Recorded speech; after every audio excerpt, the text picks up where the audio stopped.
unique one from many aspects. Sayyida Maria al-Qibtiyya, Maria the Egyptian Christian or the Egyptian Coptic. So she was very different from the ones we learned so far. Number one, she lived in Egypt. Number two, she was not a Muslim. Number three, she was not a free woman. She was a slave, she and her sister, serving the governor of Alexandria.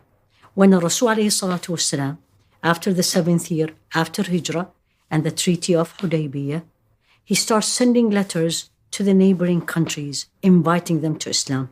Very common custom at that time. Governors send gifts, which done today too, but that kind of a gift is different. They usually send slaves. So she and her sister were sent by al-Muqawqas to al-Rasul alayhi salatu wasalam. They were not very keen about that, as you can imagine. Who wants to leave their country? However, their hearts were leaning toward Islam. They already heard about it. And in fact, she became a Muslim before al-Rasul alayhi salatu wasalam married her. What is unique about her? 4 points, they say. She was very beautiful, hardworking, fast learner, brilliant. So scholars have two opinions before she got pregnant. Was she a slave or she was the wife of Rasul alayhi salatu wasalam? More opinion states from major scholars like Sayyidina Abdullah ibn Abbas, like Ibn Kathir, that she was actually the wife of Rasul alayhi salatu wasalam. Now, the most important incident and the most important addition this builder added to the house of prophethood, she got pregnant. After all these years, as Rasul alayhi salatu wasalam had children from Sayyida Khadija, and all the other wives did not got pregnant from him. That's not only the case, but by the time he married Sayyida Maria, he had lost all his children, the boys and the girls, except Sayyida Fatima. She was the only one living. He lost all of them. You can imagine. Now she got pregnant. And what joy she brought to the house of prophethood. She didn't live with the other wives. Rather, she lived at the outskirts of Medina.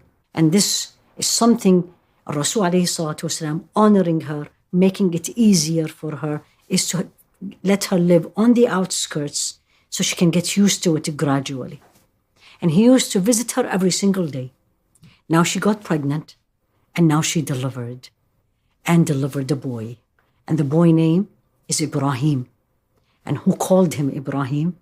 Actually, Allah subhanahu wa ta'ala through Sayyidina Jibreel. He came to Rasul alayhi salatu wasalam, and he told him, you will have a boy, Ibrahim, the father of all the prophets. And you can imagine the love and the connection that Rasul alayhi salatu wasalam had to this young boy. The name is Ibrahim, after all these years. And as the tradition of the Arabs in that time, they usually send the young breastfeeding children also outside their homes to be breastfed by special mothers. And that was the case with Sayyidina Ibrahim.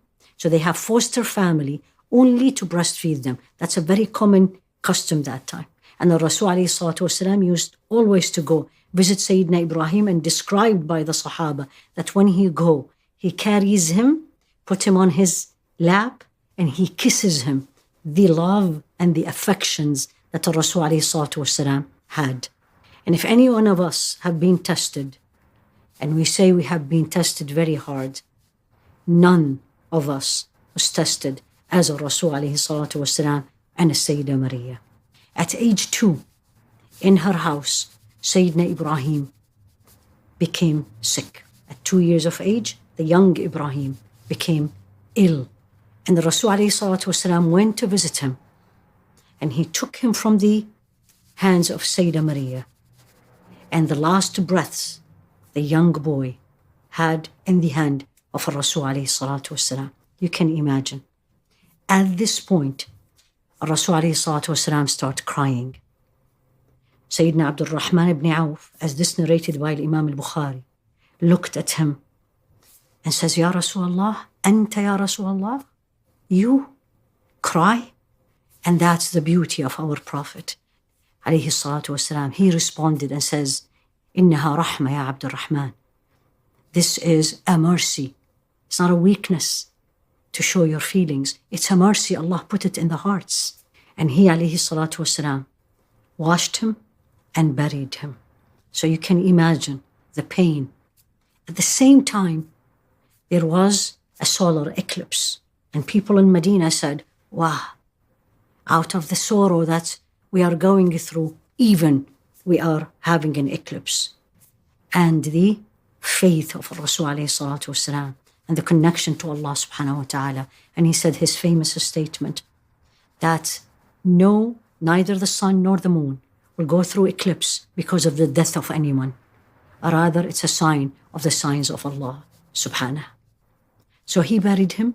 Sayyida Maria stayed in Medina, on the outskirts of Medina, after him. She was described afterward that she was very private. She spent time in worship.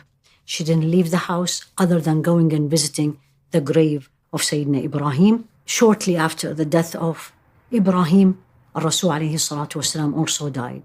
So you have a woman who lost her only son, and what a son, and then she lost her husband, and what a husband. Now the marriage brought a lot of benefits to the Arabs, to the Muslims. Since she was from a different country, then that marriage strengthened the bond between the Arabs of different countries, and the Rasul alayhi salatu wasalam, honoring her, mean honoring her people. And he instructed that people treat the Egyptians with kindness and very well. And this continued even after the death of Rasul alayhi salatu wasalam. When Sayyidina Amr ibn al-As became the governor of Egypt, he used to remember this, what Rasul alayhi salatu wasalam had instructed. She passed away in the year 16 after Hijrah, at the time of Sayyidina Umar. May Allah be pleased with him. He actually performed the prayer over her body. She was buried in Baqi' next to her son Ibrahim. May Allah be pleased with her.